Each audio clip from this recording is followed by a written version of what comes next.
ಸತ್ಯವತಿ ಹೃದಯ ನಂದನೋ ವ್ಯಾಸಃ ಯಸ್ಯ ಆಸ್ಯ ಕಮಲಗಲಿತಂ ವಾಂಗ್ಮಯಮೃತಂ ಜಗತ್ಪಿಬತಿ ಭುಜಗ ಭೋಗಾಭಮುದ್ಯಮ್ಯ ಹೃದಯಂ ನಿಜಭುಜಂ ದಕ್ಷಿಣಂ ಲಕ್ಷಣಾಢ್ಯಂ ಲಲಿತಮುದ್ರಿಕ್ತ ವಿಜ್ಞಾನಮುದ್ರಂ ಭಜ ಭಜ ಅನಂತಮಿತ್ಯಾಲಪಂತಂ ಪ್ರಣತವಾನ್ ಪ್ರಾಣಿನಾಂ ಪ್ರಾಣಭೂತಂ ಪ್ರಣತಿಭಿಃ ಪ್ರೀಣಯೇ ಪೂರ್ಣಬೋಧಂ ಭವದವೋಷ್ಣೇನ ತಾತಪ್ಯಮಾನಾನ್ ಭುವಿ ಪರಂ ನಾಥಮಪ್ರೇಕ್ಷಮಾಣಾನ್ ಭುವನಮನ್ಯೇನ ಚ ಅನ್ಯೇನ ದೋಷ್ಣಾ ಭವತು ಭೀರ್ಮಾ ಇತಿ ನ ಸಾಂತ್ವಯಂತಂ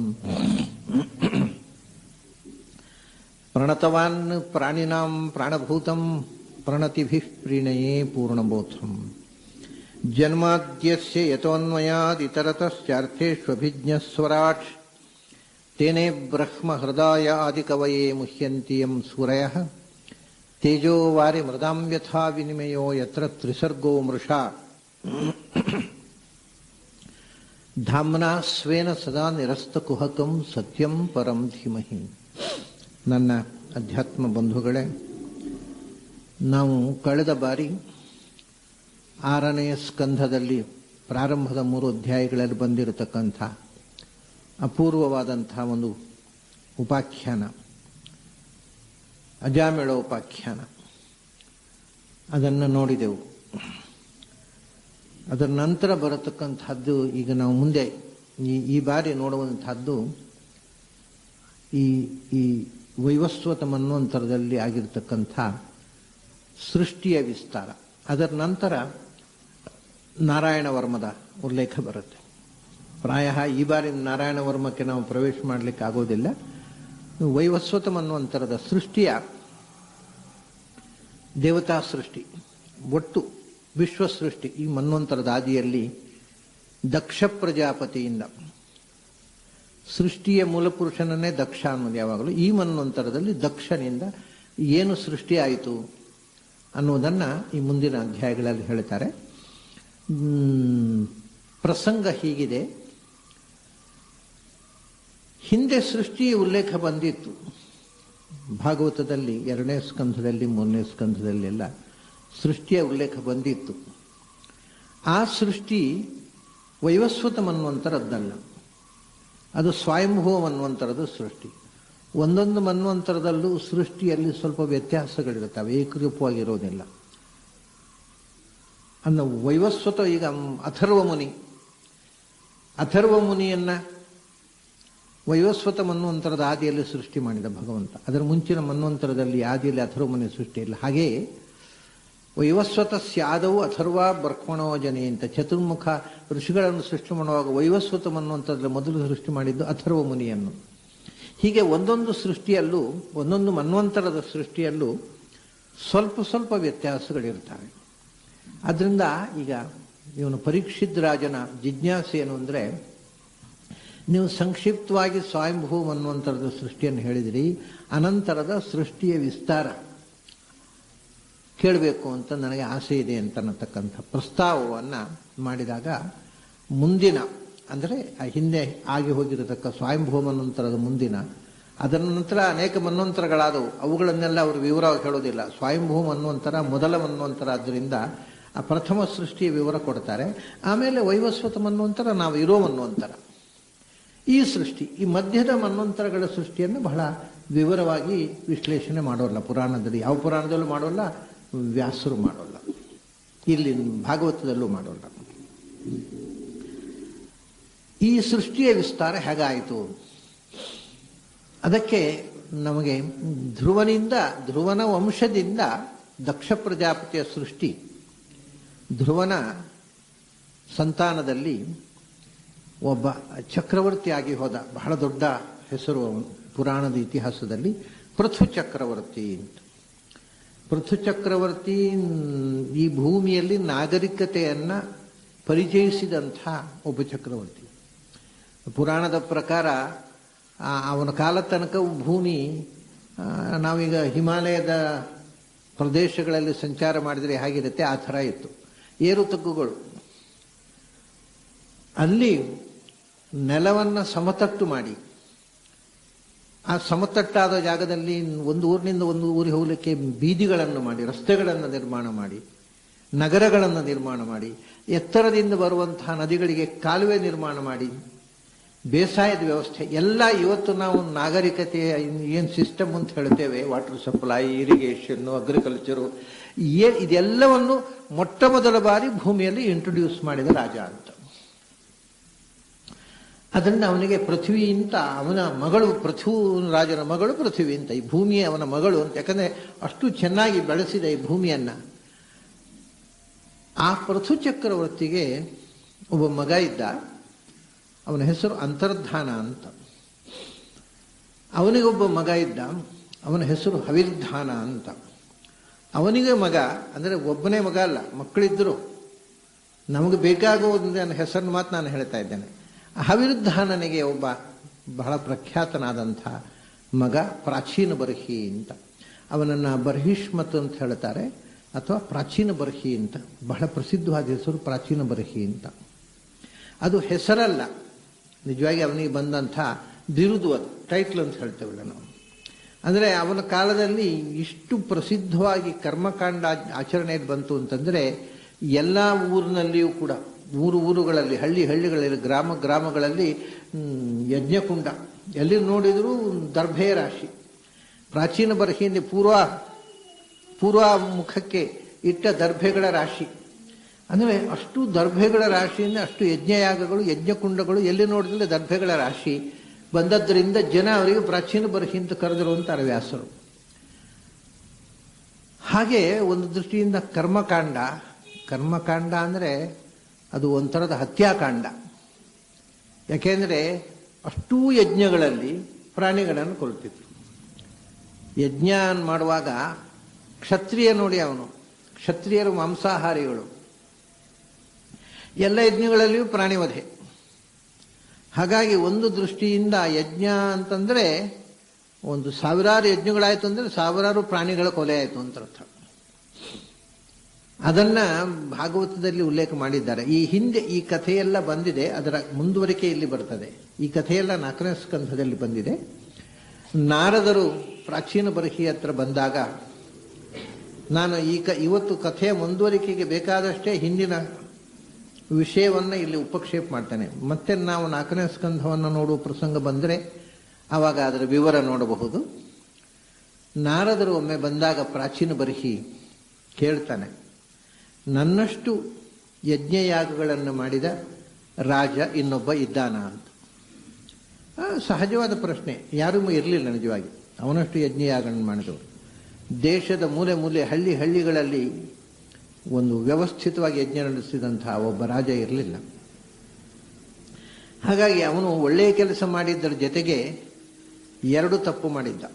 ಒಂದು, ಯಜ್ಞ ಮಾಡಿದ್ದು ಒಳ್ಳೆಯ ಕೆಲಸ, ಯಜ್ಞದಲ್ಲಿ ಅಷ್ಟು ಪ್ರಾಣಿ ಹತ್ಯೆ ಮಾಡಿದ್ದು ಅಷ್ಟು ಒಳ್ಳೆಯ ಕೆಲಸ ಅಲ್ಲ. 2ನೇದ್ದು, ಅವನಿಗೆ ಮಾಡಿದ್ದರ ಬಗ್ಗೆ ಈಗೋ ಬಂದು ಹೋಯ್ತಲ್ಲ, ನನ್ನಷ್ಟು ಯಜ್ಞಯಾಗ ಮಾಡಿದವರು ಯಾರಿದ್ದಾರೆ. ಇದು ಮಾಡಿದ್ದೆಲ್ಲ ದಂಡ ಆಗುವಂಥ ಕಾರ್ಯಕ್ರಮ. ಯಾವುದೋ ಒಂದು ನಾವು ಮಾಡಿದ್ದರ ಬಗ್ಗೆ ನಮಗೆ ಈಗೋ ಬಂತು ಅಂತಂದರೆ ನಾವು ಮಾಡಿದ ಎಲ್ಲ ಹೊರಟು ಹೋಗ್ಬಿಡುತ್ತೆ, ಎಲ್ಲ ಫಲವನ್ನು ಕಳ್ಕೊಳ್ತೇವೆ ನಾವು. ಈಗೋ ಒಂದು ಉಳಿಯುತ್ತೆ. ಇವತ್ತು ಆಗ್ತಾ ಇರೋದು ಅದೇ. ಮನುಷ್ಯನಲ್ಲಿ ಈಗೋ ಒಂದು ಉಳಿಯುತ್ತೆ, ಅವನು ಮಾಡಿದ್ದೆಲ್ಲ ಹೊರಟೋಗ್ಬಿಡುತ್ತೆ. ಹಾಗಾಗಿ ಅವನಿಗೆ ಈಗೋ ಕಾಡಿತು. ನಾರದರಿಗೆ ಇದು 2ನ್ನೂ ಅವನಿಂದ ತೆಗಿಬೇಕಿತ್ತು. ಒಂದು, ಈಗೋ ಕಳಚಬೇಕು, ಅವನು ಈಗೋದಿಂದ ಕಳಚಿಕೊಳ್ಬೇಕು ಅವನು. 2ನೇ, ಇಷ್ಟು ಪ್ರಾಣಿ ಹತ್ಯೆ ಮಾಡಿ ನಾನು ಪರಮಧಾರ್ಮಿಕ ಅಂತ ಅಂತಕ್ಕಂಥ ಒಂದು ಭಾವನೆ ಅವನಲ್ಲಿದೆ. ಅದನ್ನು 2ನ್ನೂ ಅವನಿಂದ ಕಳಚಿಸಿ ಅವನು ಶುದ್ಧ ಮಾಡಬೇಕಿತ್ತು. ಮನುಷ್ಯ ದೊಡ್ಡ ಚೇತನ. ಆದರೆ ಈ ಯಜ್ಞ ಮಾಡಿದ್ದರಲ್ಲಿ ಇರತಕ್ಕಂಥ ಲೋಪವನ್ನು ತಿಳಿ ಹೇಳಿ ಅವನನ್ನು ಉದ್ಧಾರ ಮಾಡಬೇಕಿತ್ತು ನಾರದರಿಗೆ. ಆಗ ಅವರು ನಾರದರ ಕೇಳ್ತಾನಲ್ಲ, ನನ್ನಂಥ ಯಾಜ್ಞಿಕರು, ಕರ್ಮಠರು ಯಾರಾದರೂ ರಾಜರು ಆಗಿ ಹೋಗಿದ್ದಾರಾ ಅಂತಂದಾಗ ನಾರದರು ಉತ್ತರ ಕೊಡದೆ ಆಕಾಶ ನೋಡ್ತಾರೆ. ಅವನ ಮುಖ ನೋಡಿ ನಗುತ್ತಾರೆ. ಆಕಾಶ ನೋಡ್ತಾರೆ, ಅವನ ಮುಖ ನೋಡಿ ನಗುತ್ತಾರೆ. ಯಾಕೆ ನಾರದರೆ ನೀವು ನನ್ನ ಮುಖ ನೋಡ್ತೀರಿ, ನಗುತ್ತೀರಿ, ಆಕಾಶ ನೋಡ್ತೀರಿ? ಏನಿಲ್ಲ, ನನಗೆ ನಗು ಬಂತು. ಯಾಕೆ ಗೊತ್ತಾ? ನಾನು ಮೇಲೆ ನೋಡಿದ್ದು ಯಾಕೆ ಗೊತ್ತಾ? ನೀನು ಬಲಿ ಕೊಟ್ಟಿದ್ಯಲ್ವ, ಆ ಎಲ್ಲ ಪ್ರಾಣಿಗಳು ನಿನ್ನನ್ನೇ ಬಲಿ ಕೊಡುವ ಸರದಿ ಯಾವಾಗ ಬರುತ್ತೆ ಅಂತ ನೋಡ್ತಾ ಇವೆ. ಅದನ್ನು ನೋಡಿ ನಗು ಬಂತು ಅಂತ. ನೀನು ಎಷ್ಟು ಪ್ರಾಣಿಗಳನ್ನು ಬಲಿ ಕೊಟ್ಟಿಯೋ, ಅಂದರೆ ಇದು ಒಂಥರ ಕರ್ಮ ಸಿದ್ಧಾಂತ. ನೀನು ಒಂದು ಪ್ರಾಣಿಯನ್ನು ಇವತ್ತು ಬಲಿ ಕೊಟ್ಟರೆ ಆ ಪ್ರಾಣಿ ಮನುಷ್ಯನಾಗಿ ಹುಟ್ಟಿ, ನೀನು ಪ್ರಾಣಿಯಾಗಿ ಹುಟ್ಟಿ, ನಿನ್ನನ್ನು ಅವನು ಬಲಿ ಕೊಡುವ ರೈಟ್ ಅವನಿಗೆ ಕಟ್ಟುಕೊಟ್ಟ ಹಾಗೆ ನೀನು. ಯಾವತ್ತೂ ಅಷ್ಟೇ, ನಾವು ಇವತ್ತು ಒಂದು ಪ್ರಾಣಿಯನ್ನು ತಿಂದರೆ ಮುಂದಿನ ಜನ್ಮದಲ್ಲಿ ಆ ಪ್ರಾಣಿ ಮನುಷ್ಯನಾಗಿ ಹುಟ್ಟಿ ನಮ್ಮನ್ನು ತಿನ್ನುವ ರೈಟ್ ಅದಕ್ಕೆ ಕೊಟ್ಟ ಹಾಗೆ ಅದು. ನಾವು ಏನು ಮಾಡ್ತೇವೆ, ನನಗೆ ಎಷ್ಟೋ ಸರ್ತಿ ಬೆಂಗಳೂರಿನಲ್ಲಿ ಹೋಗುವಾಗ ಒಮ್ಮೆ ಕಾಣಿಸೋದು, ಬೆಳಗಾತ್ ಹೋದರೆ ಏನು ಅತ್ಯಂತ ಮಮತೆಯಿಂದ ನಾಯಿಯನ್ನು ಚೈನ್ ಹಾಕಿ ಕರ್ಕೊಂಡು ಹೋಗ್ತಾ ಇರ್ತಾರೆ. ಅದನ್ನು ಕರ್ಕೊಂಡು ಹೋಗೋದ್ರಲ್ಲಿ ಅವರ ಒಂದು ಆ ಶ್ರದ್ಧೆ ಆಸಕ್ತಿ ನೋಡಿ, ಓಹೋ ಹಿಂದಿನ ಜನ ಪ್ರಾಯ ಇವ್ರು ನಾಯಿ ಆಗಿದ್ದಿರಬೇಕು, ಆ ನಾಯಿ ಬೆಲ್ಟ್ ಹಾಕಿ ಕರ್ಕೊಂಡು ಹೋಗ್ತಾ ಇದ್ರು. ಈ ಜನರು ಪಾಪ ಅದನ್ನು ಹೇಳ್ಕೊಂಡು ಹೋಗ್ತಾ ಇದ್ದಾರೆ. ಅಂದರೆ ಇದು ಕರ್ಮ ಸಿದ್ಧಾಂತ. ಇದರಲ್ಲಿ ಪರಿಹಾಸದ ವಿಷಯ ಏನಿಲ್ಲ, ಇಟ್ ಇಸ್ ಎ ಫ್ಯಾಕ್ಟ್. ಈ ಜನ್ಮದಲ್ಲಿ ಅವರು ಆ ನಾಯಿನ ಕರ್ಕೊಂಡು ಹೋಗ್ಬೇಕಾದ್ರೆ ಹಿಂದಿನ ಮೇಲೆ ಅವ್ರನ್ನ ನಾಯಿ ಕರ್ಕೊಂಡು ಹೋಗಿರ್ಬೇಕು ಬೆಲ್ಟ್ ಹಾಕಿ, ಅಥವಾ ಮುಂದಿನ ಜನರಲ್ಲಿ ಕರ್ಕೊಂಡು ಹೋಗುತ್ತೆ. ಎರಡೇ ಒಂದಾಗಬೇಕು. ಹಾಗೆ ಈ ನಾವು ಏನು ಮಾಡಿದ್ದೇವೋ ಅದನ್ನು ಮರಳಿ ಪಡೀತೇವೆ ಅಂತಕ್ಕಂಥದ್ದು ಇದು ಜಗತ್ತಿನ ಎಲ್ಲರೂ ಒಪ್ಪಿರತಕ್ಕಂಥ ಕರ್ಮ ಸಿದ್ಧಾಂತ. ನಾರದರು ಅದನ್ನೇ ಹೇಳ್ತಾರೆ. ಅವುಗಳಿಗೆಲ್ಲ ನಿನ್ನನ್ನು ಬಲಿ ಕೊಟ್ಟು ಒಂದು ಯಜ್ಞ ಮಾಡೋ ರೈಟ್ ಬಂತಲ್ಲ ಮಾರಾಯ, ಯಾವಾಗ ನಮಗೆ ನಮ್ಮ ಸರದಿ ಬರುತ್ತೆ ಅಂತ ಅವ್ರು ಕಾದು ಕೂತಿದ್ದಾವೆ. ಅದನ್ನು ನೋಡಿ ನಗುವಂತು ಅಂತ ಇವನಿಗೆ ಇಳಿದು ಹೋಯ್ತು ಅಹಂಕಾರ. ನಾನು ಇಷ್ಟು ಪ್ರಾಣಿ ಹತ್ಯೆ ಮಾಡಿ ಇಷ್ಟು ದೊಡ್ಡ ಯಜ್ಞ ಮಾಡಿ ಅಹಂಕಾರ ಎಲ್ಲ ಇಳಿದು ಹೋಯ್ತು. ಕಡೆಗೆ ಅವನು ಒಂದು ಕಥೆ ಪುರಂಜನೋಪಾಖ್ಯಾನ ಎಲ್ಲ ಹೇಳ್ತಾರೆ, ಅವನಿಗೆ ಜ್ಞಾನೋದಯ ಆಗತ್ತೆ. ಇದು ಆ ಪ್ರಾಚೀನ ಬರ್ಹಿಯ ಕಥೆ ಹಿಂದೆ ಬಂದದ್ದು. ಈಗ ನಮಗೆ ಬೇಕಾಗಿರೋದು ಅವನ ಮಕ್ಕಳ ಕಥೆ. ಪ್ರಾಚೀನ ಬರ್ಹಿಗೆ 10 ಜನ ಮಕ್ಕಳಿದ್ರು. ಆ 10 ಜನ ಮಕ್ಕಳ ಹೆಸರು ಕೂಡ ಒಂದೇ. 10 ಜನಕ್ಕೆ ಒಟ್ಟಿಗೆ ಒಂದೇ ಹೆಸರು ಹೇಳ್ತಾರೆ, ಪ್ರಚೇತಸರು ಅಂತ. ಆ ಪ್ರಚೇತಸರು ಸೃಷ್ಟಿಯನ್ನು ಮುಂದುವರಿಸಿ ಅಂತ ಹೇಳಿದಂತೆ ಮಕ್ಕಳಿಗೆ ಪ್ರಾಚೀನ ಬರ್ಹಿ. ಅವರು ತಪಸ್ಸು ಮಾಡಿದರು. ತಪಸ್ಸು ಮಾಡಿ ಎಲ್ಲಿ ಸಮುದ್ರದಲ್ಲಿ ಕೂತು ತಪಸ್ಸು ಮಾಡಿದರು. ಅವರು ತಪಸ್ಸು ಮಾಡಿ ಒಂದು ರೀತಿಯ ಸಿದ್ಧಿ ಪಡೆದು ಅಲ್ಲಿಂದ ಮುಂದೆ ಇಲ್ಲಿ ಪ್ರಾರಂಭ ಆಗತ್ತೆ. ಅವರು ತಪಸ್ಸು ಮಾಡಿ ಒಂದು ರೀತಿಯ ಭಗವದ್ ಅನುಗ್ರಹ ಪಡೆದು ಸಮುದ್ರದಿಂದ ಮೇಲಕ್ಕೆ ಬರ್ತಾರೆ. ಮೇಲಕ್ಕೆ ಬಂದಾಗ ಏನಾಯಿತು ಅಂದರೆ, ಇನ್ನು ಸೃಷ್ಟಿಯ ವಿಸ್ತಾರ ಏನೂ ಆಗಿಲ್ಲ ನೋಡಿ. ಯಾವ ಪ್ರಾಣಿಗಳೂ ಸೃಷ್ಟಿಯಾಗಿಲ್ಲ. ಸ್ವಯಂಭೂ ಮನ್ವಂತರದ ವೈವಸ್ವತ ಮನ್ವಂತರದ ಪ್ರಾರಂಭ ಅಂತ ಇಟ್ಕೊಳ್ಳಿ. ಯಾವ ಪ್ರಾಣಿಗಳೂ ಸೃಷ್ಟಿಯಾಗಿಲ್ಲ. ಆ ವೈವಸ್ವ ಮನ್ವಂತರಕ್ಕಿಂತ ಪ್ರಾರಂಭದ ದಶೆ ಇದೆ, ಇನ್ನು ಅದರ ಪೂರ್ವದ ಮನ್ವಂತರವೂ ಇರಬಹುದು. ಯಾವ ಪ್ರಾಣಿಗಳೂ ಇಲ್ಲ. ನೋಡಿದರೆ ಭೂಮಿಯಲ್ಲಿ ಎಲ್ಲಿ ನೋಡಿದರಲ್ಲಿ ಬರೀ ವನಸ್ಪತಿಗಳು, ಪ್ಲಾಂಟ್ಸ್. ಸೃಷ್ಟಿಯಲ್ಲಿ ಮೊದಲು ಸೃಷ್ಟಿಯಾದ ಮರಗಳು ಸೃಷ್ಟಿಯಾದ ಮೇಲೆ ಪ್ರಾಣಿಗಳು ಸೃಷ್ಟಿಯಾಗೋದು. ಮೊದಲ ಸೃಷ್ಟಿ ಮರಗಳ ಸೃಷ್ಟಿ. ಹಾಗಾಗಿ ಅವರು ನೋಡ್ತಾರೆ, ಮೇಲೆ ಬಂದು ನೋಡ್ತಾರೆ, ಎಲ್ಲಿ ನೋಡಿದರೆ ಅಲ್ಲಿ ಮರಗಳು. ಯಾಕೋ ಸಿಟ್ಟು ಬಂದು ಹೋಯ್ತಂತೆ ಅವ್ರಿಗೆ, ಏನಿದು ಬರೀ ಮರಗಳು ತುಂಬಿದ್ದಾವೆ,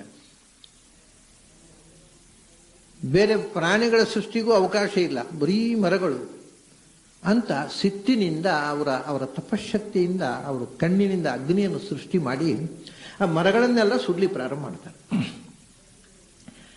ಮರಗಳನ್ನೆಲ್ಲ ಸುಡ್ತಾ ಇದ್ದಾಗ ಚಂದ್ರ ಬಂದು ತಡೀತಾನೆ. ಅವನು ವನಸ್ಪತಿ ದೇವತೆ ಅಲ್ವಾ, ಅವನು ಎಲ್ಲ ಈ ಮರಗಳು ಗಿಡ ಬಳ್ಳಿಗಳಿಗೆ ಮೂಲ ಶಕ್ತಿ ಸೋಮ. ಚಂದ್ರ ಬಂದು ತಡೀತಾನೆ. ಅಪ್ಪ, ನಿನ್ನನ್ನ ಸೃಷ್ಟಿ ಮಾಡಲಿಕ್ಕೆ ಅಂತ ಭಗವಂತ ಕಳಿಸಿದ್ದು ಹೊರತು ಸಂಹಾರ ಮಾಡಲಿಕ್ಕಲ್ಲ. ನೀನು ಸೃಷ್ಟಿಯ ವಿಸ್ತಾರ ಮಾಡು ಅಂದರೆ ಸಂಹಾರ ಮಾಡಲಿಕ್ಕೆ ತೊಡಗಿದೆಯಲ್ಲ. ಯಾಕೆ ಸಿಟ್ಟು ಬಂತು ನಿನಗೆ ಈ ಮರಗಳ ಮೇಲೆ? ಇದು ಭಗವಂತನ ಸೃಷ್ಟಿ ಅಲ್ವಾ. ಮರಗಳ ಮೇಲೆ ಯಾವ ವಸ್ತುವಿನ ಮೇಲೂ ನಮಗೆ ದ್ವೇಷ ಇರಬಾರದು. ಮೊದಲು ಹೇಳ್ತಕ್ಕಂಥ ಸಂದೇಶ, ನೀನು ಸೌಮ್ಯನಾಗು ಅಂತ ಚಂದ್ರ ಹೇಳ್ತಾನೆ. ಸೋಮ ಹೇಳ್ತಾನೆ, ನೀನು ಮೊದಲು ಸೌಮ್ಯನಾಗು, ಈ ಕ್ರೌರ್ಯವನ್ನು ಬಿಡು ಅಂತ. ಅವರೆಲ್ಲರಿಗೂ 10 ಜನರಿಗೆ ಒಟ್ಟಿಗೆ ಉಪದೇಶ ಕೊಡ್ತಾನೆ. ಏನು ಅಂದರೆ, ದೇಹಸ್ಯ ಅಂತಸ್ತು ಭೂತಾನಾಂ ಆತ್ಮಾಸು ಹರಿರೀಶ್ವರ. ಪ್ರತಿಯೊಂದು ದೇಹದ ಒಳಗೆ ಭಗವಂತ ನೆಲೆಸಿದ್ದಾನೆ. ಮರಗಳು ಒಂದು ಭಗವಂತನ ಶರೀರ. ಆ ಶರೀರದ ಒಳಗೆ ಭಗವಂತ ಇದ್ದಾನೆ. ಮರಗಳು ಅಂದರೆ ಅದು ಭಗವಂತನ ಅಧಿಷ್ಠಾನ ಅಲ್ವಾ. ನಾವೀಗ ಅಶ್ವತ್ಥ ತುಳಸಿ ಅಂತ ಪೂಜೆ ಮಾಡ್ತೇವೆ. ಅಶ್ವತ್ಥ ತುಳಸಿ ಅಂತ ಪೂಜೆ ಮಾಡುವುದು ಅಂದರೆ ಬರೇ ಮರ ಅಂತಲ್ಲ, ಆ ಮರದಲ್ಲಿ ಭಗವಂತನ ಸನ್ನಿಧಾನ ಇದೆ ಅಂತ ತಾನೇ ಪೂಜೆ ಮಾಡೋದು. ಯಾವುದೇ ಪೂಜೆ ಮಾಡೋದು, ಅದು ಮರಕ್ಕಿರಬಹುದು, ಪ್ರಾಣಿಗಿರ್ಬೋದು. ದನಕ್ಕೆ ಗೋಪೂಜೆ ಅಂತ ಮಾಡ್ತೀವಿ, ಅಶ್ವತ್ಥ ಪೂಜೆ ಅಂತ ಮಾಡ್ತೀವಿ, ತುಳಸಿ ಪೂಜೆ ಅಂತ. ಕಾರಣ ಏನಂದರೆ ಆ ವೃಕ್ಷದಲ್ಲಿ ಆಗಲಿ ಅಥವಾ ಆ ಪ್ರಾಣಿಯಲ್ಲಾಗಲಿ ಭಗವಂತನ ವಿಶೇಷ ಸನ್ನಿಧಾನವನ್ನು ಗುರುತಿಸಿ, ಎಲ್ಲ ಕಡೆಯೂ ಸನ್ನಿಧಾನ ಇದೆ, ಆದರೆ ಎಲ್ಲಿ ವಿಶೇಷ ಸನ್ನಿಧಾನ ಇದೆ ಅದನ್ನು ಪೂಜಿಸ್ತೇವೆ. ಈಗ ಎಲ್ಲ ಪ್ರಾಣಿಗಳಲ್ಲಿಯೂ ಭಗವಂತ ಇದ್ದಾನೆ, ನಾಯಿಯಲ್ಲೂ ಇದ್ದಾನೆ, ಆದರೆ ಗೋವುಗಳಲ್ಲಿ ವಿಶೇಷ ಸನ್ನಿಧಾನ ಅಂತ ಅನ್ನೋದನ್ನು ಗುರುತಿಸಿ ಗೋಪೂಜೆ. ಎಲ್ಲ ಮರಗಳಲ್ಲೂ ಭಗವಂತ ಇದ್ದಾನೆ, ಆದರೆ ವೃಕ್ಷಾಣಾಮಹಂ ಅಶ್ವತ್ಥ ಅಂದ. ಎಲ್ಲ ಮರಗಳಿಗಿಂತ ಹೆಚ್ಚು ವಿಶೇಷ ಸನ್ನಿಧಾನ ಅಶ್ವತ್ಥದಲ್ಲಿ ಇರುವುದು ಅಂತ ಹೇಳಿದ. ಯಾಕೆ ಹೇಳಿದ ಅಂತ ಈಗ ಹಿಂದೆ ಗೊತ್ತಿರಲಿಲ್ಲ. ಹಿಂದೆ ಶ್ರದ್ಧೆಯಿಂದ ಹಳ್ಳಿ ಹಳ್ಳಿಯಲ್ಲಿ ಅಶ್ವತ್ಥದ ಮರ ನಡ್ತಿದ್ರು. ಯಾಕೆ ಅಂದರೆ ದೇವರ ವಿಶೇಷ ಸನ್ನಿಧಾನ ಉಂಟಪ್ಪ ಅಂತ. ಯಾಕೆ ಉಂಟು ಅಂದರೆ ಅದೆಲ್ಲ ಕೇಳಬಾರದು, ಹೇಳಿದ್ದಾರೆ ಶಾಸ್ತ್ರದಲ್ಲಿ ಅಂತ. ಹಿಂದಿನವರು ಪಾಪ ಅಷ್ಟೇ ಹೇಳ್ತಿದ್ರು. ಅದು ಶಾಸ್ತ್ರದಲ್ಲಿ ಹೇಳಿದ, ಕೃಷ್ಣನೇ ಹೇಳಿದ್ದಾನೆ ವೃಕ್ಷಾಣಾಮಹಂ ಅಶ್ವತ್ಥ ಅಂತ. ಮತ್ತು ಅವನೇ ಹೇಳಿದ್ರೆ ನಾವಂತೂ ಪ್ರಶ್ನೆ ಹಾಕಲಿಕ್ಕಿಲ್ಲ ಅಂತ. ಪ್ರಶ್ನೆ ಹಾಕಬಾರದು ಅನ್ನುವುದೇ ಉತ್ತರವಾಗಿತ್ತು ಒಂದು ಕಾಲದಲ್ಲಿ. ಇವತ್ತು ಕೂಡ ಅನೇಕ ಪಂಡಿತರಿಗೆ ಅದೇ ಉತ್ತರ. ಅನೇಕ ಪ್ರಶ್ನೆ ಹಾಕಿದರೆ ಅದೆಲ್ಲ ಹಾಗೆಲ್ಲ ಪ್ರಶ್ನೆ ಹಾಕಬಾರದು, ಹೇಳಿದ್ದನ್ನು ನಂಬಬೇಕು ಅನ್ನೋದೇ ಉತ್ತರವಾಗಿರುವಂತಹದ್ದು ಅನೇಕ ಕಡೆ ಇವತ್ತಿಗೂ ಉಳಿದು ಹೋಗಿದೆ. ಆದರೆ ಇವತ್ತು ಗೊತ್ತಿದೆ ಯಾಕೆಂದ್ರೆ ಪ್ರಪಂಚದಲ್ಲಿ ಯಾವುದೇ ಮರವೂ ಕೂಡ ಅಶ್ವತ್ಥದಷ್ಟು ಆಕ್ಸಿಜನ್ ಅನ್ನು ಸಪ್ಲೈ ಮಾಡೋದಿಲ್ಲ. ಆಕ್ಸಿಜನ್ನು ಮನುಷ್ಯನ ಬದುಕಿಗೆ ಅತ್ಯಂತ ಮುಖ್ಯವಾದಂಥ ವಸ್ತು. ಅದರಿಂದ ಭಗವಂತನ ವಿಶೇಷ ಸನ್ನಿಧಾನ ಇರೋದರಿಂದ highest oxygen is supplied through Ashwattha ಅಂತ. ಹೀಗೆ ಅವನು ಹೇಳಿದ್ದಕ್ಕೆ ಇವತ್ತು ಇದು ಒಂದೇ ಕಾರಣ ಅಲ್ಲ, ಅನೇಕ ಕಾರಣ ಇದೆ ಅಶ್ವತ್ಥಕ್ಕೆ. ಅದು ಬಿಡಿ, ಒಂದು ಕಾರಣ ಸ್ಪಷ್ಟವಾಗಿ ವೈಜ್ಞಾನಿಕವಾಗಿ ಗೊತ್ತಾಗಿದೆ. ಅದು ಒಂದೇ ಅಲ್ಲ, ಹಿಂದೆ ಮಕ್ಕಳಾಗದೇ ಇದ್ದರೆ ಅಶ್ವತ್ಥ ಪ್ರದಕ್ಷಿಣೆ ಬರ್ತಿದ್ರಲ್ಲ, ಈಗ ತಮಾಷೆ ಮಾಡ್ತಾರೆ ಅಶ್ವತ್ಥ ಪ್ರದಕ್ಷಿಣೆ ಬಂದರೆ ಮಕ್ಕಳಾಗತ್ತಾ ಅಂತ. ಅಶ್ವತ್ಥ ಪ್ರದಕ್ಷಿಣೆ ಬಂದರೆ ಗರ್ಭದಲ್ಲಿ ಮಕ್ಕಳಾಗುವುದಕ್ಕೆ ಬಾಧಕವಾಗಿರತಕ್ಕಂಥ ಏನಾದರೂ ಡಿಫೆಕ್ಟ್ಗಳಿದ್ದರೆ ಅದು ಗುಣ ಆಗುತ್ತೆ ಅನ್ನೋದು ಇವತ್ತು ವಿಜ್ಞಾನದಿಂದ ಗೊತ್ತಾಗಿದೆ. ಅದರಿಂದ ಯಾವುದನ್ನು ನಾವು ಮೂಢನಂಬಿಕೆ ತಿಳ್ಕೊಂಡಿದ್ದೇವೋ ಅವರು ಮೂಢರಲ್ಲ, ಅವರನ್ನು ಮೂಢರು ಅಂತ ತಿಳ್ಕೊಂಡು ಮಂದಿ ಮೂಢರು ಅಂತ ಈಗ ಅದಕ್ಕೆ ಪ್ರೂಫ್ ಸಿಗ್ತಾ ಇದೆ. ಎಷ್ಟೋ ಸಂಗತಿಗಳನ್ನು ನಮ್ಮಲ್ಲಿ ಏನು ಅಂದರೆ ಇಟ್ಸ್ ಆಲ್ ಬ್ಲೈಂಡ್ ಬಿಲೀಫ್ ಅಂತ ದೊಡ್ಡ ಶಬ್ದ ಹೇಳಿಕೊಂಡು ಬಿಟ್ಟು ಮಹಾನಾಗರಿಕರಂತೆ ತಲೆ ಆಡಿಸ್ಕೊಂಡು ಬದುಕ್ತೇವೆ. ನಾವು ಯಾವುದು ನಮಗೆ ಗೊತ್ತಿಲ್ಲವೋ ಅದನ್ನು ಮೂಢನಂಬಿಕೆ ಅಂದ್ಬಿಡ್ತೇವೆ. ಅದು ನಮ್ಮ ಅಜ್ಞಾನ ಯಾಕಾಗಿರಬಾರದು, ಅದು ಮೂಢನಂಬಿಕೆ ಯಾಕಾಗಿರಬೇಕು. ಹೀಗೆ ಎಷ್ಟೋ ಸಂಗತಿಗಳು ಯಾವುದನ್ನು ಹಿಂದಿನವರು ನಂಬಿಕೆ ಅಂತ ಹೇಳ್ತಿದ್ರು ಅದನ್ನು ಅನಂತರದ ಕಾಲದಲ್ಲಿ ಒಂದು ರೀತಿಯ ಪಾಶ್ಚಾತ್ಯ ವಿದ್ಯೆಯ ಪ್ರಭಾವದಿಂದ ಅವರಿಗೆ ಯಾವುದೂ ಗೊತ್ತಿಲ್ಲ, ಅದರಿಂದ ಎಲ್ಲವನ್ನು ಮೂಢನಂಬಿಕೆ ಅಂತ ಒಂದು ಶಬ್ದದಿಂದ ಕರೆಯುವ ಪ್ರಮಾಣದ ಆ ಎಲ್ಲ ಮೂಢನಂಬಿಕೆಗಳ ಹಿಂದೆ ಇರತಕ್ಕ ರೀಸನ್ನು ಒಂದೊಂದೇ ಈಗ ಹೊರಕ್ಕೆ ಬರ್ತಾ ಇದೆ. ಹಾಗಾಗಿ ಅವನು ಹಿಂದೆ ಗೋವನ್ನು, ಅಶ್ವತ್ಥವನ್ನು, ಅಲ್ಲಿ ಎಲ್ಲ ಕಡೆ ಭಗವಂತ ಇದ್ದರೂ ಗೋವಿನಂಥ ಪ್ರಾಣಿಗಳಲ್ಲಿ ವಿಶೇಷವಾಗಿ, ಅಶ್ವತ್ಥದಂಥ ವನಸ್ಪತಿಗಳಲ್ಲಿ ವಿಶೇಷವಾಗಿ ವಿಶೇಷ ಶಕ್ತಿ ಆ ವಸ್ತುಗಳಲ್ಲಿ ಗುರುತಿಸಿ ಯದ್ಯದ್ ವಿಭೂತಿ ಮತ್ಸತ್ವಂ, ಯಾವ ವಸ್ತುವಿನಲ್ಲಿ ಅದರ ಸಜಾತೀಯವಾದ ಇತರ ವಸ್ತುಗಳಿಗಿಂತ ಹೆಚ್ಚು ಶಕ್ತಿ ಇದೆಯೋ ಅದರಲ್ಲಿ ವಿಶೇಷವಾದ ಭಗವಂತನ ಸನ್ನಿಧಾನ ಇದೆ ಅನ್ನುವ ತೀರ್ಮಾನ ಮಾಡಿ ಆರಾಧಿಸ್ತಿದ್ರು. ಅದರಿಂದ ಇವನು ಹೇಳ್ತಾನೆ, ಮರಗಳು ಭಗವಂತನ ಪ್ರತೀಕ ಅಲ್ವೇನಯ್ಯ ಅಂದ. ಭೂತಾನಾಂ ದೇಹೇಶ್ವಂತಹ, ಎಲ್ಲ ಪ್ರಾಣಿಗಳ ಶರೀರದ ಒಳಗೂ ಆತ್ಮ ಸೌ ಹರಿರೀಶ್ವರ ಅಂತರ್ಯಾಮಿಯಾಗಿ, ಏಷತೆ ಆತ್ಮ ಅಂತರ್ಯಾಮಿ ಅಮೃತಃ, ನಿನ್ನ ಪ್ರತಿಯೊಂದು ವಸ್ತುವಿನ ಒಳಗೆ ಭಗವಂತ ಅಂತರ್ಯಾಮಿಯಾಗಿ ಇದ್ದಾನೆ. ಆತ್ಮ ಸೌ ಹರಿಹಿ ಈಶ್ವರ. ನೋಡಿ, ಇಲ್ಲಿ ಈಶ್ವರ ಶಬ್ದವನ್ನು ಹಾಕಿದ್ದಾರೆ. ಅದನ್ನೇ ಕೃಷ್ಣ ಗೀತೆಯಲ್ಲಿ ಕೂಡ ಬಡ ಈಶ್ವರ ಸರ್ವಭೂತಾನಾಂ ಹೃದ್ದೇಶೇ ಅರ್ಜುನ ತಿಷ್ಠತಿ, ಪ್ರತಿಯೊಬ್ಬರ ಹೃದಯದಲ್ಲಿ ಅಂತರ್ಯಾಮಿಯಾಗಿ ಭಗವಂತ ಇದ್ದಾನೆ. ಅದನ್ನು ಈಶ್ವರ ಈಶನಶೀಲೋ ನಾರಾಯಣ, ಶಂಕರಾಚಾರ್ಯರ ಭಾಷ್ಯ. ಹೀಗೆ ಒಂದಕ್ಕೊಂದು ಸಂಗಮ ಇದೆ. ಅದನ್ನು ಸರಿಯಾಗಿ ನೋಡಿದರೆ ಎಲ್ಲಕ್ಕೂ ಒಂದಕ್ಕೊಂದು ಹೊಂದಿಕೆ ಇದೆ. ಎಲ್ಲದರ ಒಳಗೆ ನಾರಾಯಣ ಅಂತರ್ಯಾಮಿಯಾಗಿ ಇದ್ದಾನೆ. ಆದ್ದರಿಂದ ಸರ್ವಂ ತದ್ಧಿಷ್ಣ್ಯಂ ಈಕ್ಷಸ್ವ, ಯಾವುದನ್ನು ನೋಡಿದರೂ ನೀನು ಅಸಹ್ಯ ಪಡಬಾರದು. ಪ್ರತಿಯೊಂದೂ ಕೂಡ ಭಗವಂತನ ಆವಾಸ ಸ್ಥಾನ, ಭಗವಂತನ ಮನೆ, ಅದು ದೇವರಿರುವ ಪ್ರತಿಮೆ ಅಂತ ನೋಡುವುದು. ಸರ್ವಂ ತತ್, ಪ್ರಪಂಚದ ಪ್ರತಿಯೊಂದು ವಸ್ತುವನ್ನು ಭಗವಂತನ ಪ್ರತಿಮೆ ಅಂತ ನೋಡುವುದು. ಸರ್ವಂ ತದ್ಧಿಷ್ಣ್ಯ ವೀಕ್ಷಸ್ವ. ಹಿಂದಿನ ಕಾಲದಲ್ಲಿ ನಾನು ಮೊನ್ನೆ ಒಂದು ಮಾತು ಹೇಳಿದೆ, ಗೀತೆಯ ಬಗ್ಗೆ ವಿವರಿಸುವಾಗ, ನಮ್ಮಲ್ಲಿ ಮೃತ ಶರೀರಕ್ಕೆ ಕೂಡ ನಮಸ್ಕಾರ ಮಾಡ್ತಾರೆ ಅಂತ್ಯ ಸಂಸ್ಕಾರ ಮಾಡುವುದು. ಯಾಕೆ? ಆ ಮೃತ ಶರೀರದಲ್ಲಿ ಜೀವ ಇಲ್ಲ. ಈಗ ನಮಸ್ಕಾರ ಮಾಡೋದೆಲ್ಲ ನಮ್ಮ ಹಿರಿಯರ ದೇಹ ಅಂತ. ಹಿರಿಯರ ದೇಹ ಅಲ್ಲ ಅದು, ಆತ ಹೊರಟು ಹೋಗಿ ಆಗಿರುತ್ತೆ. ಹೊರಟು ಹೋದ್ಮೇಲೆ ಮೃತ ಶರೀರ ಆಗುತ್ತೆ. ಅದರಲ್ಲಿ ಯಾರನ್ನ ಇವರು ನೆನಪಿಸಿಕೊಂಡು ಯಾರ ಗೌರವಕ್ಕೋಸ್ಕರ ಇವತ್ತು ನಮಸ್ಕಾರ ಮಾಡ್ತಾರೆ, ಆ ಜೀವ ಅಲ್ಲಿ ಇಲ್ಲ. ವಸ್ತುತಃ ತಪ್ಪದು. ಮತ್ತೆ ಅಲ್ಲಿ ಭಗವಂತ ಇದ್ದಾನೆ ಅಲ್ಲಿ. ಮೃತ ಶರೀರದಲ್ಲಿ ಕೂಡ ಇರುವಂಥವನು, ಯಾಕೆಂದರೆ ಅವನು ಇಲ್ಲದೆ ಇರಲಿಕ್ಕೆ ಆಗೋದಿಲ್ಲ. ಹಿ ಈಸ್ ಆಮ್ನಿ ಪ್ರೆಸೆಂಟ್ ಅಂದ.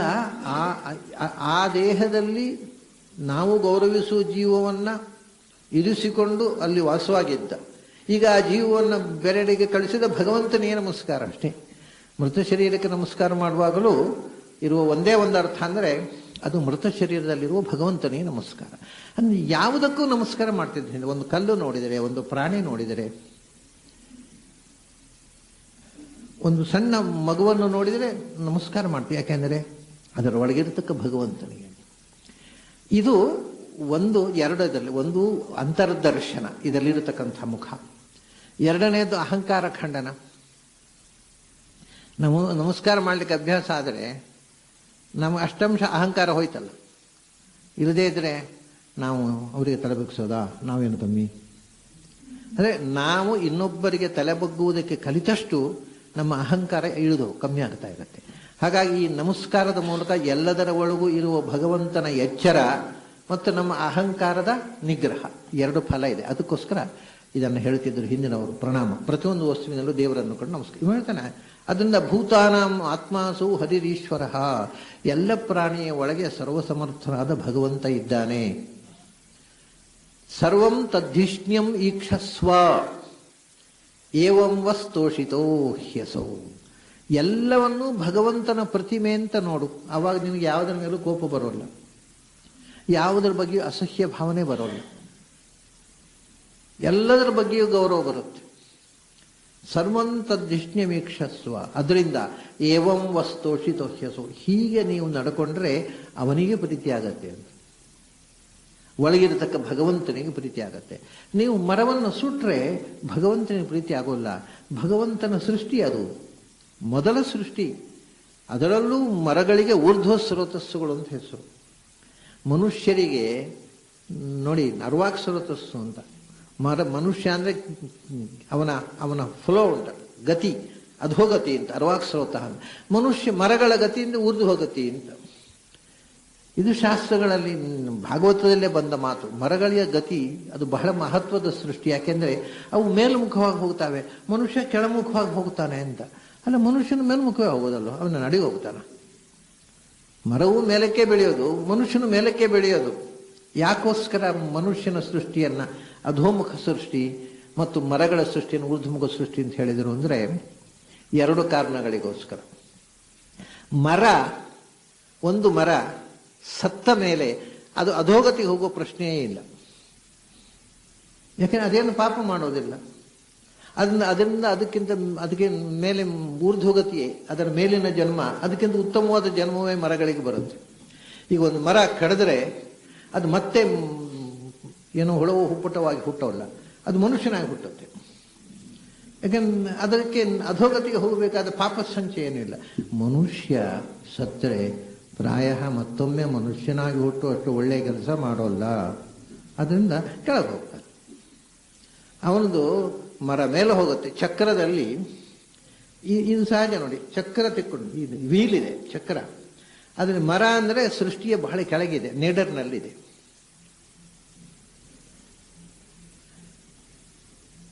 ಮನುಷ್ಯ ಝನಿತ್ನಲ್ಲಿದ್ದಾನೆ. ಚಕ್ರ ಮೂವ್ ಆಗಲಿ, ಕೆಳಗೆ ಇರತಕ್ಕಂಥ ಮರ ಮೂವ್ ಆದ್ರೆ ಚಕ್ರ ಮೂವ್ ಆದ್ರೆ ಹೋಗೋದು, ಮೇಲಕ್ಕೆ ಹೋಗೋದಲ್ವ. ಮೇಲೆ ಇದ್ದವನು ಮೂವ್ ಆದರೆ ಕೆಳಕ್ಕೆ ಹೋಗೋದಲ್ವ. ಹಾಗೆ ಮನುಷ್ಯ ಎಲ್ಲಕ್ಕಿಂತ ಸೃಷ್ಟಿಯಲ್ಲಿ ಮೇಲೆ ಇರುವುದರಿಂದ ಸೃಷ್ಟಿ ಚಕ್ರ ಚಲಿಸಿದಾಗ ಅವನು ಕೆಳಕ್ಕೆ ಹೋಗುವ ಸಾಧ್ಯತೆ ಜಾಸ್ತಿ. ಅದಕ್ಕೆ ಅವನದ್ದು ಅಧೋಗತಿ. ಮರ ಎಂದು ಅಧೋಗತಿ, ಇನ್ನೂ ಅದಕ್ಕಿಂತ ಕೆಳಕ್ಕೆ ಹೋಗ್ಲಿಕ್ಕಿಲ್ಲ, ಅದು ಇರೋದೇ ಝೆನಿತ್ನಲ್ಲಿ, ನೇಡರ್ನಲ್ಲಿ, ಅಲ್ಲಿಂದ ಮೇಲಕ್ಕೆ ಹೋಗ್ತದೆ. ಹಾಗಾಗಿ ಊರ್ಧ್ವಸ್ರೋತಃ ಅಂತ. ಇದು ಒಂದು ಅಂತರಂಗದ ಗತಿ. ನಮ್ಮ ಮೇಲುನೋಟಕ್ಕೆ ನೋಡಿದ್ರು ಹಾಗೇ ಅಲ್ವಾ? ಮರಗಳ ಗತಿ ಮೇಲ್ಮುಖ, ಮನುಷ್ಯನದು ಅಧೋಮುಖ. ಹೇಗೆ? ಆಹಾರ ನಾವು ತಿಂದದ್ದು ಕೆಳಗೆ ಹೋಗೋದು, ಮರಗಳಿಗೆ ಬೇರಿಗೆ ನೀರು ಹಾಕಿದ್ರೆ ಮೇಲಕ್ಕೆ ಹೋಗೋದು. ಸೊ ಅವುಗಳ ಆಹಾರ ಮೇಲಕ್ಕೆ ಹೋಗೋದು, ನಮ್ಮ ಆಹಾರ ಕೆಳಕ್ಕೆ ಹೋಗೋದು. ನಮ್ಮ ಆಹಾರ ಮೇಲಕ್ಕೆ ಹೋದರೆ ನೆತ್ತಿ ಒತ್ತಿಕೊಳ್ಬೇಕಾಗುತ್ತೆ. ಹಾಗಾಗಿ ಮನುಷ್ಯನದ್ದು ಅಧೋಗತಿ, ವೃಕ್ಷಗಳದ್ದು ಊರ್ಧ್ವಗತಿ ಅಂತ. It's A keen observation. ಅವರ ಒಂದು ಅಂತರ್ದೃಷ್ಟಿ ಇದೆ. ಪ್ರಾಚೀನರು ಒಂದು ವಸ್ತುವನ್ನು ನೋಡುವ ಒಳನೋಟ ಅದು. ಅದರಿಂದ ಮನುಷ್ಯರಿಗಿಂತ ಉನ್ನತವಾದ ಸೃಷ್ಟಿಯಪ್ಪ ಮರಗಳದ್ದು. ಅವುಗಳನ್ನು ನೀನು ಸುಡಬಾರ್ದು. ಭಗವಂತ ಪ್ರೀತಿಯಿಂದ ಸೃಷ್ಟಿ ಮಾಡಿದವನು. ಮತ್ತೆ ಮನುಷ್ಯರ ಯಾವ ದೋಷಗಳೂ ಇಲ್ಲ ಅದರಲ್ಲಿ. ಮನುಷ್ಯರು ರಾಗ, ದ್ವೇಷ, ಹೊಟ್ಟೆಗಿಚ್ಚು, ಇನ್ನೊಬ್ಬರ ಅಭಿವೃದ್ಧಿಯನ್ನು ನೋಡಿ ಕಿಚ್ಚು ಬಿಡೋದು, ಇನ್ನೊಬ್ಬರಿಗೆ ತೊಂದರೆ ಕೊಡೋದು ಎಲ್ಲ ಮಾಡ್ತಾನೆ. ಮರ ಎಂದಾದರೂ ಮಾಡುತ್ತಾ? ಮರ ಕಡಿಲಿಕ್ಕೆ ಬಂದವನಿಗೂ ನೆರಳು ಕೊಡುತ್ತೆ. ಇಂಥ ಒಂದು ಔದಾರ್ಯ ಗುಣ, ಸಜ್ಜನಿಕೆ ಎಂದಾದರೂ ಮನುಷ್ಯನಿಗೆ ಬಂದಿತ್ತ? ಏನೂ ಅಲ್ಲ. ಮರದ ಮುಂದೆ ಮನುಷ್ಯ ನಿಕೃಷ್ಟಾತಿ ನಿಕೃಷ್ಟ ಪ್ರಾಣಿ ಆಗುತ್ತಾನೆ. ಅಷ್ಟು ಒಂದು ಉತ್ತಮವಾದ ಸೃಷ್ಟಿಯನ್ನ ನೀವು ಸಿಟ್ಟಿನಿಂದ ಸುಟ್ಟು ಬಿಡ್ತಾ ಇದ್ದೀರಲ್ಲ, ತಪ್ಪು. ಅಷ್ಟೇ ಅಲ್ಲ, ವಿಧಿಯ ಇನ್ನೊಂದು ಸಂಕಲ್ಪ ಇದೆ. ಏನು ಗೊತ್ತಾ? ಈ ಮರಗಳು ನಿಮಗೆ ಮಾವ ಅಂತಾನೆ. ಅರೆ, ಮರಗಳು ಮಾವ ಆಗುವುದು ಹೇಗೆ? ಮರಗಳು ಮಾವ ಆಗ್ಬೇಕಾದ್ರೆ ಮರದ ಮಗಳು ನನ್ನ ಹೆಂಡತಿ ಆಗಬೇಕು. ಅದೇ ವ್ಯವಸ್ಥೆ. ಈಗ ನಾನು ಆ ಹುಡುಗಿಯನ್ನು ತಂದಿದ್ದೇನೆ ನಿಮಗೆ ಕೊಟ್ಟು ಮದುವೆ ಮಾಡಲಿಕ್ಕೆ. ಮರಗಳ ಅಭಿಮಾನಿ ದೇವತೆಯ ಮಗಳು ಅಪ್ಸರೆ ನಿಮ್ಮ ಪತ್ನಿ ತಗೊಳ್ಳಿ ಅಂತ 10 ಜನರಿಗೂ ಮದುವೆ ಮಾಡಿ ಹೊರಟೋಗ್ತಾನೆ ಸೋಮ. 10 ಜನರಿಗೂ ಒಬ್ಬಳು ಹೆಂಡತಿ. ಪಾಂಡವರು 5 ಜನರಾದರೆ ಪ್ರಚಿತಸ್ತ್ರೀ 10 ಜನರಿಗೆ ಒಬ್ಬಳು ಹೆಂಡತಿ. ಸೋಮ ವೃಕ್ಷಗಳ ಅಭಿಮಾನಿ ದೇವತೆ ಆಗಿರ್ತಕ್ಕ ಸೋಮ ಮರಗಳ ಅಭಿಮಾನಿ ದೇವತೆಗಳಿಂದಲೇ ಹುಟ್ಟಿದ ಒಬ್ಬಳ ಅಪ್ಸರ ಸ್ತ್ರೀಯನ್ನು ಕೊಟ್ಟು ಮದುವೆ ಮಾಡಿಸಿ ಹೊರಟೋಗ್ತಾರೆ. ಆ ಅಪ್ಸರ ಸ್ತ್ರೀಯಿಂದ ಪ್ರಚೇತಸರಲ್ಲಿ ಹುಟ್ಟಿದವನೇ ಪ್ರಾಚೇತಸ ದಕ್ಷ ಪ್ರಜಾಪತಿ. ಅವನಿಂದ ಮುಂದೆ ಸೃಷ್ಟಿ ವಿಸ್ತಾರ ಆಗಬೇಕು. ಪ್ರಾಚೇತಸ ಅಂತ ದಕ್ಷಿಣಗೆ ಹೆಸರು ಬಂದದ್ದು ಈ ಮನ್ವಂತರದ ಈ ಕಥೆಯಿಂದ. ಪ್ರಚೇತಸ್ ಅನ್ನುವ 10 ಮಂದಿ ತಂದೆ ಹಿಂದಿರ ಮಗನಾಗಿ ಹುಟ್ಟಿದವ.